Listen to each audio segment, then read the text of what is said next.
What's your that could have been me story? I was in the service. In Afghanistan during a deployment.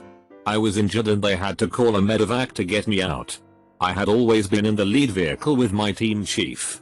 But after I was injured our team was one person light, so they switched him out of the lead vehicle and gave the position to a full team. That team hit an IED less than 24 hours later. Killing the driver would have been me, and the TC would have been him. I never complained about my injuries again. My friend's mom cancelled a double date in California in the 70s because she was sick.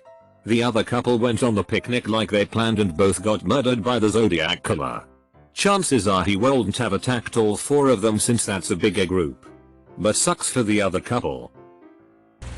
In 2011, the beginning of my junior year in high school, I had surgery to fix a hole I tore in my shoulder muscle.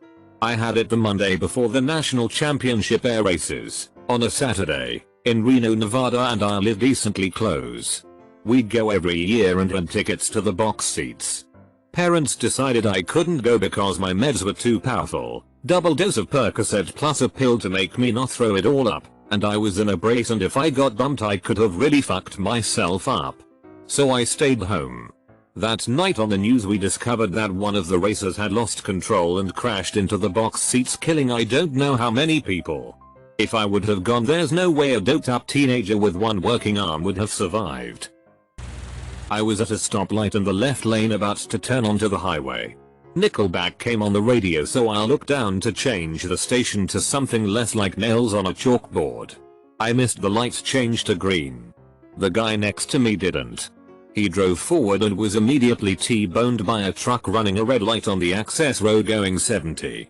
TL. DR. Nickelback saved my life. Not me. But my uncle, who is an electrician, was working on the top floors of the World Trade Center. My uncle is someone who will never call in sick. On 9/11 my grandma convinced him he should stay home because he had a bad cold. Good job, grandma. Went to Taco Bell with mom and friend. They both got a drink and I said I would just share with them. Even after being offered that mom would buy me one, no problem. Next guy in line got a drink. He won a 40,000 Land Rover off the cup contest. Once in first grade, I let a kid cut me in line and he got the lucky tray. The ice cream he won should have been mine. My ex, several years ago, pulled a fake pregnancy scare on me. She was on birth control and claimed that the antibiotics she was on caused it to not work. We were using condoms. She said she was pregnant because she skipped her period. We're going to be parents, so we should stop using condoms. I asked her to take a test, and she went nuclear. Accused me of calling her a liar, and more. I ended it. She wasn't pregnant, but sure as hell wanted to be. I found out from a mutual friend that she had quit the birth control. She lied to the next dude she slept with, got knocked up, and there was a shotgun wedding of sorts. They're miserable from what I last heard. I'm still child free. Make good money. DJ on the weekends. Ride motorcycles. And will soon be getting a vasectomy to keep it that way. Early 2001. Sophomore in college. Was sitting with my dorm buddy. Discussing technology trends. At the time, the most advanced cell phone was barely able to access WAP-based sites. I was lamenting the need for me to carry around my PDA, my cell phone, my MP3 player, and my camera, as it took up a lot of pocket space. We started sketching out ideas on how to integrate different technologies into one device. After realizing that there was a lot of hardware technologies that could be emulated through software functions, the design cleared up. Initially there was the cell phone side, and then the back had MP3 player buttons, and it slid open to reveal the keyboard. Eventually we started eliminating buttons, repurposing them based on software controls. Then, looking at some of the functions of the early Windows CE devices trying to make it to market, we ditched a lot of the physical buttons in favor of an on-screen button. Our design still incorporated using a stylus. Actual touchscreen technology was still pretty new, but it was very similar in simplicity to the original iPhone. Granted, I was working off a design background, and him off of computer science, so there was limited ability to actually do more than just sketches. If we had access to the right group of people to talk to, or had put some of our ideas down into a patent. Oh, the possibilities. I'm going to go cry into my beer now. Not me, but my father. My father was in the military. One day before going on a convoy he was late to chow, lunch, and was forced to wait with the next squad to get food. So since he had to wait, someone else was told to take his seat in the back of the truck so they could get going. Now to the point of the story. The truck ended up crashing and the guy who was sitting where my father was supposed to be got impaled by a piece of pipe and died right then and there. Mine happens quite frequently. I am a social worker who helps people get their shit together, get off drugs, get into housing, get jobs and get off welfare. When I was in my late teens early 20s I used a lot of illicit substances and was really headed nowhere. I found myself knocked up and had an epiphany. I terminated the pregnancy, stopped the partying, went to college and ended up getting my master's in counseling. I can't even count how many times I've found myself sitting across from an old friend or classmate trying to help them figure their lives out. Every single time I think to myself that could have very easily been me. Double quote. I got hit by a car while I was riding my bicycle. I went through a crosswalk and some bitch hit me. When I was being questioned by the police, I got a stern talking to about the importance of walking my bike across the crosswalk. The thing is, had I walked my bike across at the same speed I rode it across, I would have either taken a direct blow and been pinned by the car and my bike, or I would have taken an indirect blow and would have been pinned under my bike. In both cases, I would have at least walked away with shattered ribs, or more likely, would have been dead. The fact riding my bike across saved my life didn't save me from the tongue lashing I got from my mom. I could have either been dead or survived with a minor sprain, like I did. Seems like riding my bike across was the better option. TLDR. Being irresponsible saved my life. This isn't as serious as some of the other posts, but it scared me for a little bit afterwards. I woke up early one morning and decided to stop at Caribou Coffee before going to work around 8:30 am or so. This Caribou Coffee is located in a strip mall right near a Trader Joe's. As I am walking out of the door of Caribou Coffee with my fresh coffee in hand, I am about a foot away from a 16-17-year-old kid. He looks at me in the eye with a nervous sort of look and I smile and walk on my way. I didn't even think anything about the encounter really, until on my way to my car I hear a woman screaming in the parking lot. The same kid I just passed was robbing a pregnant woman walking on her way into Trader Joe's. The kid stole the pregnant woman's wallet and darted off. She was not hurt or anything, just shaken up. But it really freaked me out for the rest of the day. I really did not think while passing this kid he was sizing me up to rob outside of Caribou Coffee, but I could have easily been his victim that morning. I am a tiny 21-year-old girl who looks even younger. He could have easily overpowered me but chose the pregnant woman instead. It was really sad to see. I felt pretty guilty for not being able to help her, but some workers in Trader Joe's ran after the kid as soon as he darted.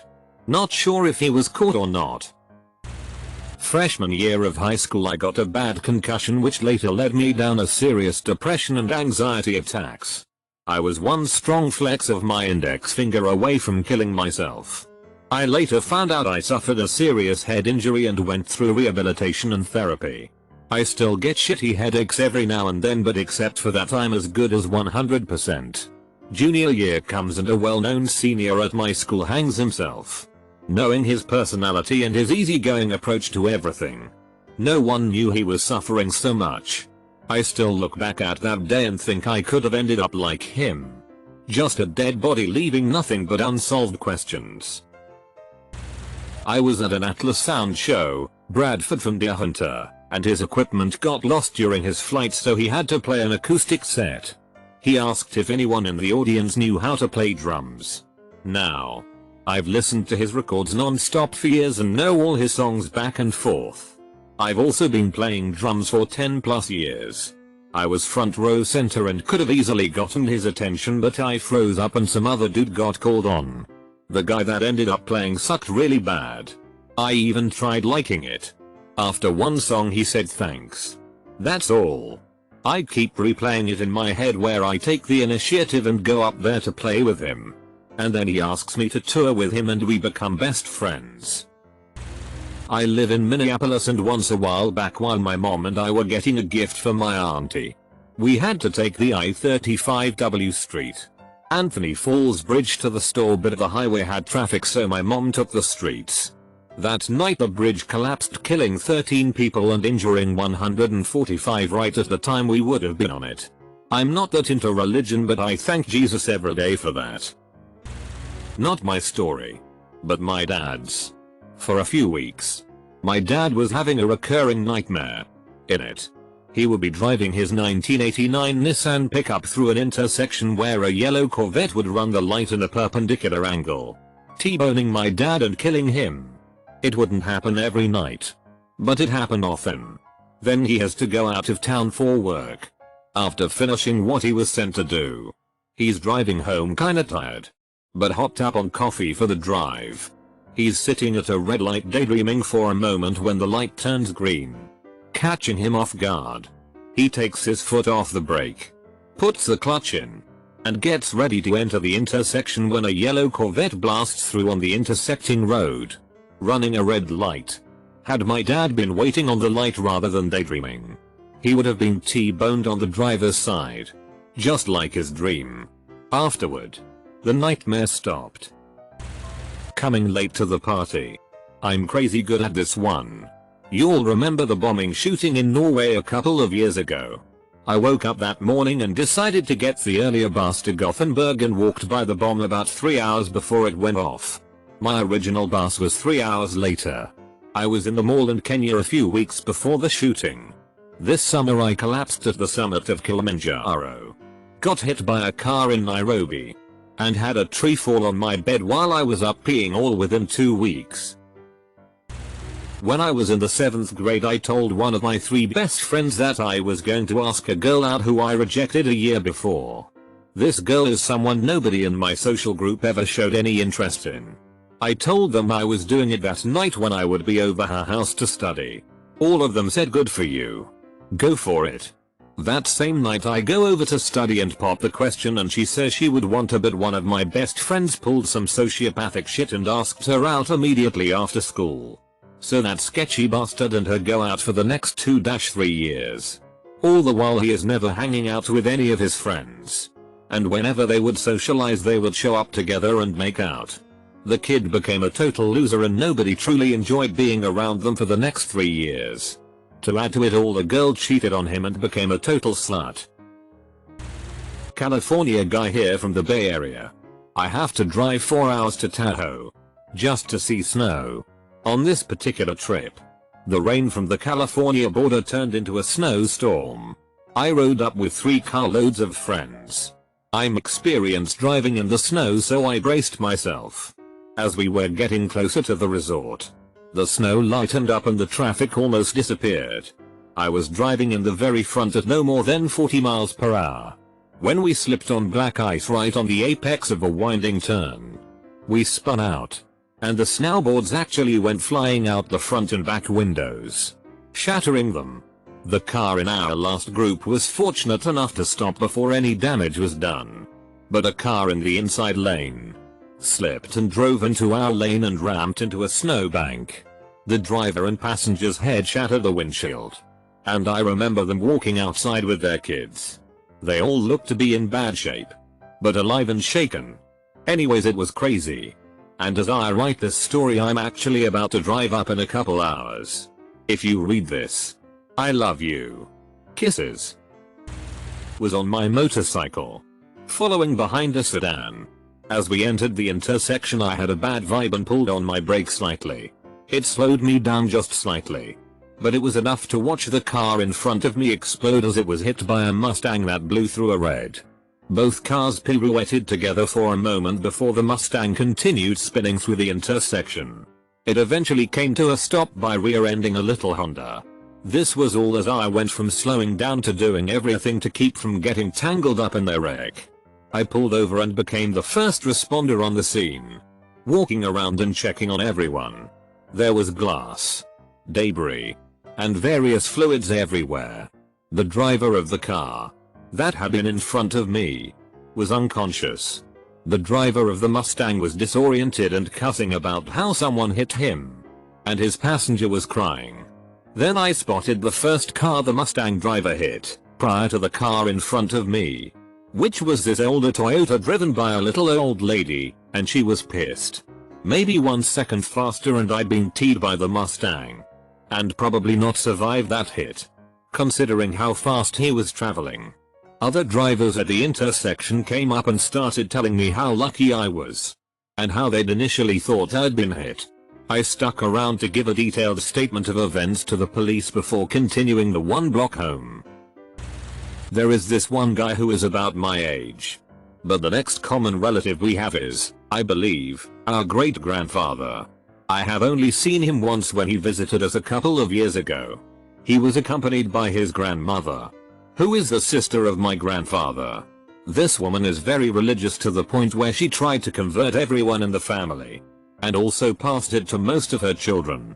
Being raised with no particular religion myself, that was the reason my parents didn't have any contact, except for said one time. When I say them. So there we sat, drinking coffee, eating cake, smell talking and avoiding all potentially dangerous topics. The boy seemed nice and I knew looked for perils or something familiar. When the old lady starts to ask about my hobby, I mentioned the PC as casually as possible, but she immediately jumped on it and started telling me about one of her daughters who went overseas and married a man who made video games in America. To this day I regret asking her the name of that man, for I know had I grew up closer to her I may have followed this man and his dream career. She replied with Sid Meier. Double quote. Going to get buried. But back when I was like 13 or so, I was just starting to be allowed to sit in the cool seat, passenger front in mom's minivan. We often went to my grandmother's Friday Saturday so my mom could work nights, and went home Saturday afternoon or so. Occasionally I would get to stay over Saturday Sunday too, and I'd stay up late and watch Monty Python with my grandma. Anyways, one Saturday I make a bit of a fuss about wanting to stay over, and my mom relents and lets me stay. Turns out, on the way home that day, they got T-boned by a teenager in a Jeep who tried to blow through a red light while my mom was making a left. Everyone was fine, but the one section of the car that took the brunt of the impact was the front passenger seat. That entire corner of the car was just fucking gone. During the summer of 2012 I was in my kitchen with 2 friends. One of my friends had a helium balloon that he took from a party earlier that day and he decided to release it off my back porch. He poked his head back into my house and told me there were people in my backyard behind my fence. I told him forget about it and come inside. Then my other friend tried to lock him outside but was not quick enough. We found out later that the people he saw had just stabbed a cab driver and ran the cab into the woods. I don't know what would have happened if the 2 men saw my friends, but I don't think it would have been good. I was 20 years old living with 3 other guys in a rented house. We had this one female friend who was very slutty. Anytime she was over partying, she would end up fucking one of us. One night, myself and one of my roommates double teamed her. No condoms. A few weeks later she gets us together and says that she is pregnant. And it's 100% one of us. We were OBV very WTF. And we both paid to get DNA test done. My roommate ended up as a father. This was 10 years ago. He pays $600 monthly support and has 0 relationship with his son. Me and my friends were going through a free running phase where we were just trying it out and seeing what we could do. At school one day we were coming down some stairs at lunch and I jumped up and grabbed a ledge of the level above and hung there for a few seconds and then jumped down. My friend did the same thing but instead his hand slipped and he landed head first on the concrete below. He then had a seizure in my arms, airlifted to hospital and had a massive blood clot, and for months couldn't walk or talk, and to this day 6 years later is still having speech therapy. Yeah, a huge that could have been me moment. There was a big concert in my tiny little hometown the weekend of my 19th birthday. I took my best friend, and we were hanging out, doing the whole small town concert scene thing. And this guy we both knew from high school, not well, came up and started cuddling up to her and telling her to come back to his place after the show. Blah blah. Grinding on her and everything. He says there is an after party and we should definitely be there. I felt weird about it and refused to go, to my friend's intense displeasure.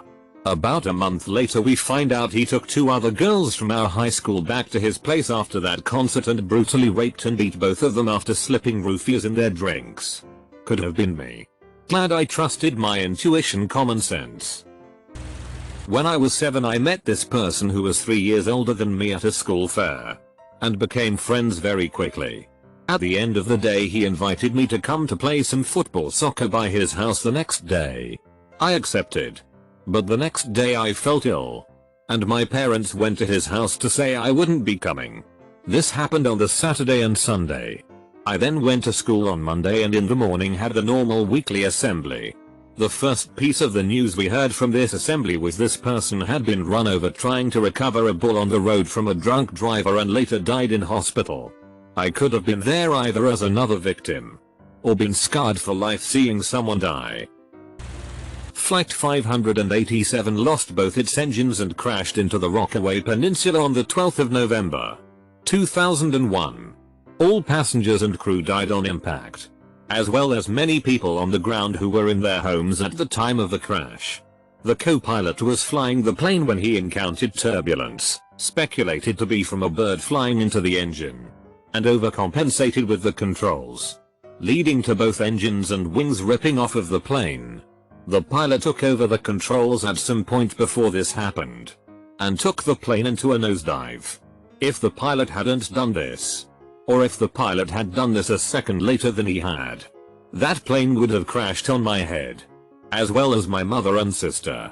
We were making biscuits in the oven, and watching them rise, right before our very eyes. I remember that we were singing that song. Close bracket. So my eternal gratitude goes out to that pilot who selflessly took the plane down into a nosedive, instead of allowing it to plow through several blocks of suburban housing. I was driving on a dark, winding road with a car full of friends one night. A car came up behind us and started to tailgate me. After slowing and searching for a turnout we finally found one down the road a little and I pulled over. The car behind me accelerated violently past and proceeded to run into a log in the middle of the road not 100 feet from where I stopped. The front of her car was destroyed, and the airbags had been deployed. My friends and I helped the drunken Coast Guard woman push her car to the side of the road and I gave her a ride back to the base. Weird night. She called me the next day and told me her car was totaled and thanked me for the ride. My husband and I ended up at murder scenes in NH. We had gone to the gun store a few towns over. Husband was a police officer and also a gun dealer. On the way back, we actually went looking for an antique store and got lost for about 20 minutes before we ended up at the Eager in Colebrook. There were 2 cruisers in the yard, and a lot of yellow crime scene tape. We figured it was just a burglary or something. Ended up that the 2 state police officers were killed by crazy man with gun. Had we not been lost, we would have ended up in the middle of that scene. There is no doubt. He always carries a weapon with him and probably would have engaged a shooter. Long story short, this was a very sad day, but we were thankful we did not see the incident go down. This isn't a near-death experience or anything, but it does periodically cross my mind. My freshman year of college, I dated this guy who turned out to be an abuser and a rapist. Not to mention was also just your average, everyday misogynistic asshole. And to boot. The relationship was short-lived. I got out and after some stalking incidents, was able to disappear enough that he couldn't track me down anymore. Several years ago, one of my friends was buying a house and I went with him and his realtor one day. The realtor turned out to be my ex's brother's ex-wife, who had been his sister-in-law at the time we were together. She had plenty of shit to talk about the family and my ex. I learned he really went off the deep end after we broke up. Stole and wrecked his next girlfriend's car. Did some time. Knocked up the next one and stalked the shit out of her when she tried to get an ex part against his sorry ass. Did some more time. Probably. Got fired from several jobs for shit like stealing. What a pathetic asshole. Anyway. I learned my lesson and I was luckier than some. But sometimes I think that could have been me. Although I also sometimes think it wouldn't have been. It could have been me if I'd stayed. But I didn't stay and that makes me different than the others. I'm not really a very good victim. Guys like that try to choose people they can manipulate. I've always been on the defiant side. That's why he couldn't keep me around. He said, "I'll kill myself if you leave me." I told him I was happy to do the world a favor. I was deployed to the Green Zone in Iraq back in 2004 to 2005. Our chow hall was in one of Saddam's old palaces. I believe it was the presidential palace. They had these enormous doors. A few of my co-workers had discovered a contracting office in the building that had telephones that didn't require calling cards and let us call the states for free. One evening we are eating dinner and plan on using the phones to call home. I decide that we should get ice cream before we go to the contracting office. As we eat, it sounds like a door slams shut in the distance. I remember saying, "Wow. Somebody's mad." We finish eating and walk towards the office when man stops us and said we can't go in there. A rocket had came in but did not detonate. It ripped through a man in the contracting office as he was talking to his family. I will never turn down ice cream. It was Easter 2007 in a southern town in Iraq. My team was hanging out in a staging area on a medium-sized base after lunch waiting to depart for another mission that day. I was the gunner of our vehicle and was sitting in the shotgun seat reading a Time magazine. I was half asleep, tired, when the driver of our Humvee opened my door and let me know that we were about to depart. It took me a few seconds to wake up and get my stuff together. I was moving to exit the vehicle and get my stuff together when we suddenly received incoming rocket fire. The driver was at the front of the vehicle getting ready and was hit directly and killed instantly. It looked like he had open heart surgery. 5-10 seconds later I would have been in that exact spot. That is one of several experiences that year where I didn't die, or get seriously injured, by seconds or inches. A few years ago I was with my close group of friends playing the DD on a night out. We ended up getting in a fight over them just ruthlessly rousing me about something or another. Because of my anger over the incident, I decided to go spend the night with a girl I had started dating instead of following through with the plans I had made with my friends from the night before. Turns out, they got pulled over by the police and one ended up starting a gunfight with the officer over being maced. Long story short, 2 of the 3 ended up in jail and the 3rd ended up dead. I woke up to a phone call from the dead friend's brother and news stories about the incident. It could have, would have, and should have been me in the car with them. I still feel guilty to this day, because the last time I talked to my best friends was in anger. Certainly the hardest event in my life. And the families of all involved. Not to mention the 2 who ended up in jail. My first job was as a host at IHOP. Was a part-time job and I usually worked Saturday and Sunday mornings. One Sunday I was asked if I could stick around and work that night because someone was sick. The IHOP I worked in was always super slow at night. Very few customers. So I just spent my time sitting around by the cash register at the front. Around 8:00 p.m. I'm sitting at the register and a guy comes walking towards the front doors, glass doors. I could see into the parking lot. He's a white guy wearing a hat pulled down and a long trench coat. Very odd for a so-called summer. Just as he's about to open the door, a customer, one of maybe 3 in the whole place, comes up to pay. Trench coat guy and I lock eyes and he turns and walks away. Obviously a weird moment. But I'm 16 years old and I brush it off. Next morning, all over the news is a robbery and murder that happened a block away from my IHOP by a white guy. baseball cap and trench coat. My father had me call and talk to the cops. Not sure if the guy was ever caught. When I was younger, my dad and I were driving along on the highway. When we were crossing an intersection, someone decided to run a stop sign and go right in front of us. We had no time to stop because we were only about 20 or so feet away from the intersection. Not even a minute before the crash, I was sitting in the passenger seat without my seatbelt. My dad saw this and told me to put it on. If I hadn't put the seatbelt on, I probably would have flown through the window and quite possibly have died. But since I put the seatbelt on, I got away with some minor whiplash from the seatbelt. I could have been a part of those statistics about people dying in car accidents because of not wearing a seatbelt. That could have been me. College student here. Mine came a few weeks ago. I have a class that ends at 11:45 am in the liberal arts building. I have another class that begins at 12:30 in the adjacent building. So I head to the basement of the liberal arts building and put my phone into airplane mode. No service down there, while I sit there and do some work till my next class. I decide to get gum before Spanish at 12:30 because I don't want my breath to smell bad working with partners. At noon, I walk back to my apartment and forget to change my phone out of airplane mode. As I walk back to the apartment, a cop car whizzes by me. Nothing I haven't seen before. A minute later, right before I step into my apartment, the tornado sirens start going off. In January, I check the time and infer that they are malfunctioning, as it's 12:13 and they test those at 11:00. My roommates tell me there was a shooting in the EE building, and it doesn't sink in. I was just walking outside and saw nothing wrong. So I turn around and head back out the door to Spanish. Pretty stupid, I know.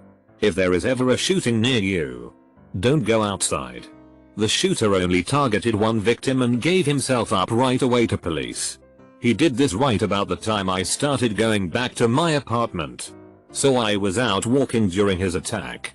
Had it been a Columbine open fire, I would have been in a huge open area to get gunned down. Twice. I was getting off a bridge in Pittsburgh and had two lanes to choose from. The left lane had a car in it. The right lane had none. A traffic light was red, so I had to choose what lane to be in. I normally would have chosen the right lane so I could hurry up at the green light and get around the guy. I was feeling like a nice guy that day and decided to just take my time, so I stayed in the left lane behind the other car. During that red light, a car came in that right lane at over 80 miles per hour and ended up crashing, killing the man in the car. I saw the car go up in a cloud of smoke. If I would have been in the other lane, I would be seriously injured, in a coma, dead. But I choose the left lane, so I'm alive to share this today. Close bracket. My sister is a manic depressive alcoholic. She is overweight, has 2 kids with 2 different men, and does nothing with her life but live off other people's money. But still, I love her. She is a sweet person, but I don't want to emulate her. It's sad because when I think about how she used to be when we were children, I know all that she could have been. She was the most popular girl in school and could have any guy she wanted. Now I only see her for what she has become. She got to this point because of her manic depression mixed with heavy drug and alcohol abuse. We have the same mother and father, and in my mind I struggle with these same manic feelings every day. Most days are good. Some days are bad. But I have a wife and friends who love me and keep me grounded. I have a good job, go to school, and try to improve myself every day. I've managed to channel my manic depressive light version into making myself a productive member of society. I know that part of what gives me my creative edge is that little bit of crazy inside of me. But that edge cuts both ways. And that's what worries me. When I look at my sister, I realize I could have turned out to be her if I wasn't careful. And I still could if I don't keep control of myself. I'm lucky to have the life I do. And almost all of that credit goes to my wife for keeping me sane. She's always grounded. But I still walk the razor's edge. And worry I might end up like my sister if the bad angels of my nature defeat the better ones. I was a service representative for the Social Security admin in the Murrah building. OKC. I worked the front reception window. Probably 50 yards from where Tim McVeigh parked the Ryder truck. Worked there 10 years approximately. About 3 years before the bombing my husband got cancer and died. I was offered a job in another town. 100 miles away. Took it even though I really didn't want to move. Lost lots of friends. Several friends have really suffered from it but didn't die. I always feel like my husband died so I didn't have to. I know it makes no sense. We had a young son till the time. He is grown now, so happy I got to see him grow up. He is my pride and joy. When I was 7 years old, a man attempted to kidnap me outside of my school. It was me and Amp, one other little boy, standing there after everyone left. He told me my mother wasn't going to be able to get me and Amp. Sent him instead. He leaned over from the driver's seat and opened the passenger door trying to grab me. He also called out several girls' names trying to guess mine. The boy motioned for me to go with him. I took a step back to think first. I did remember my teacher saying a few weeks before a man like this tried to kidnap a little boy who he told he had forgotten his lunch. The boy jumped out of the car as it drove away. My mom pulled up behind him as I was trying to figure what to do at that young age. He drove crazy fast out of there. As an adult I realized I most likely would have had a very violent and sad outcome. When I watch missing kids reports I think that could have been me. Back in 2012 I was leaving a gas station on my way to school and let a truck go ahead of me. He was in front of me at a stoplight, and when it was our turn to cross the intersection, an SUV ran the red light going about 45. The truck was totaled and the guy was knocked out and bleeding from his head. I drive a small car and it scared me to think that if he had it that bad, I could have been a million times worse. He's actually still fighting the fucker that ran the light because he swears he didn't run the light. But I testified for the driver of the truck and it looks like they are just now settling the lawsuit.